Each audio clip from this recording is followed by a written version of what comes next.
Today's my son-in-law's birthday. His name is Azael. He's from the Yucatan in Mexico. And he's one of those people that is just pure inspiration. My parents were also immigrants back in the 50s, Dutch immigrants. And they had the same pioneer spirit that just would, it's like, take something that wasn't much and make it into a lot, or like this unstoppable drive to create fearlessly, and not to see. So I think what most of us do that, are kind of like always trying to stay in our comfort zone, is when we have a vision or a dream, we look too far ahead and think it's not doable. And then we kind of like peter out and just lose interest, or just don't go tackle it. And what my son-in-law, he just had this attitude of like, just do it, just do it. Like, if you fail, it doesn't matter, because you just do it. You just do it for the sake of doing it. You're not even looking for like a huge outcome. You're just gonna do it. And we have a tendency to look for this huge outcome. Now, my dad had all these kids. I mean, my parents had 10 kids. They got married in the Netherlands and Amsterdam, and then they took their honeymoon to their new life in the United States, and they had seen a movie about riding horses. They never rode horses, but that's what captivated them, that wild open country where they could be free. And so that was kind of their, draw to the United States. And when they started just having kids like crazy, right, just one after another, and my dad worked on a farm, and then he worked, on the railroad, and then he worked at a fisheries hatchery, and then he thought, I really need to get ahead here, so I'm going to go back to college, because his college degree didn't transfer from the Netherlands. So even though he was a teacher, and my mother was too in the Netherlands, they couldn't move here and just use their teacher certificate to work here. So they had to do their own thing. They had to start over. So my dad went back to college in Ann Arbor, Lansing, and drove a long ways to do that, while he had pretty much like 5 toddlers. I mean, they were all 5 little kids, basically, almost toddlers. And he built a house too, and then he built another house, and he networked his people to help him build the house, family, friends, electricians, people he knew how to network. So he knew English really well, and just created this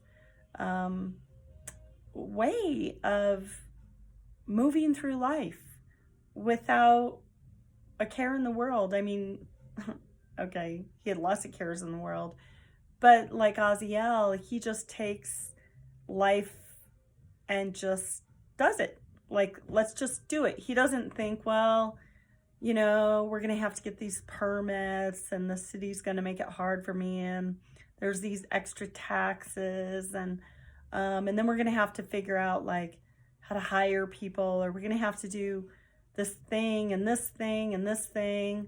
He just starts doing it, and then things unfold, and then you figure it out. And, now people think like, if you want to own a business, you have to go to college and get a degree, if not even a master's in business.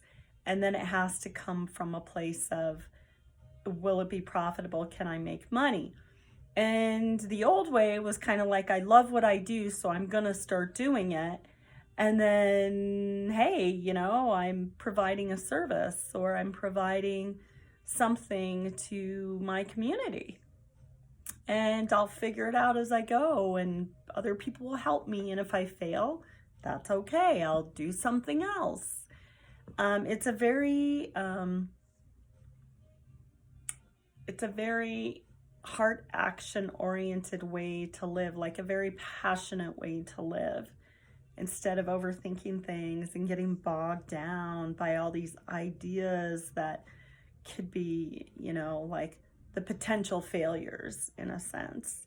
And just to go, well, I'll just, you know, be a problem solver and we'll just solve problems and I'll find people to help me. So anyways, we're celebrating Azael's birthday tonight, and I'm just taking a few minutes to talk about that type of beautiful, passionate way of perceiving the world that the immigrants tend to have. My son-in-law came from a third world country where the opportunities were so sparse. And he came here, he just sees opportunity everywhere. Because for them, being out in the jungle and just, you know, like working for a day-to-day, you know, kind of living with hardly anything was, you know, there's just like no opportunity around you. You know, there aren't like, well, I could be this or this or this or this. We have so many opportunities, but we're so picky. It's like being, you know, being so incredibly picky, whereas there it's like, well, you can be, you know, you can try to work the land, or you could try to work the other land, you know, or you could, you know, there's like not like so limiting opportunities. You can leave and try to work in a place with opportunities.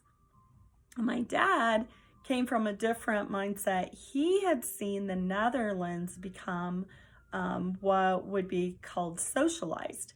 And when the Netherlands became socialized, his observation was that he would never be able to build a house.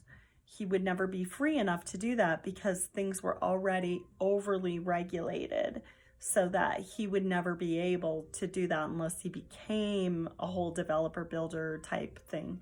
So he wouldn't just be able to be the guy that had a job that wanted to build his house too.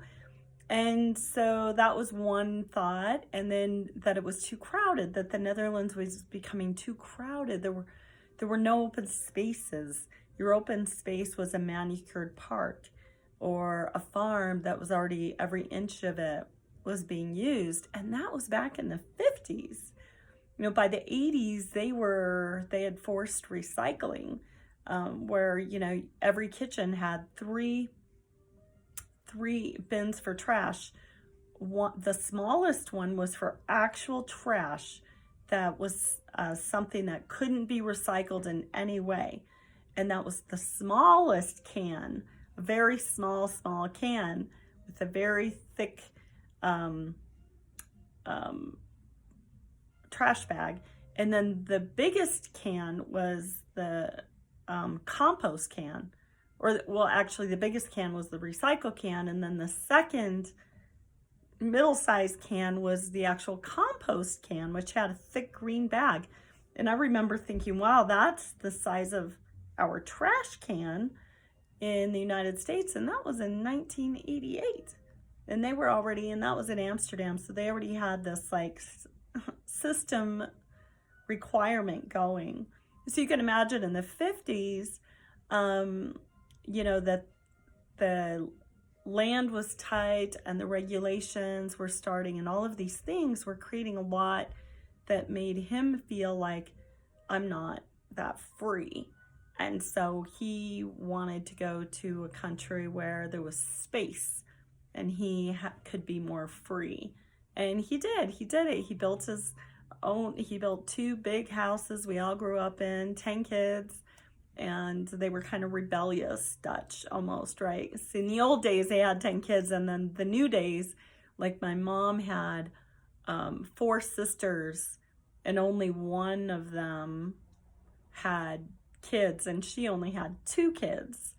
And so, that's not like, out of 5 adults, one moved away and became a rebel and had 10 kids. The other 4, only one of those females actually decided to have offspring. So the genetic line was like kind of fading out there on her side. And then my dad's family all immigrated. So they all got kind of, excited about their opportunities, and they all trickled over back in the 50s together. So that's pretty neat. And so my grandparents did too, and they didn't speak any English. They were, I think, in their 40s or close to 50 when they moved to Michigan.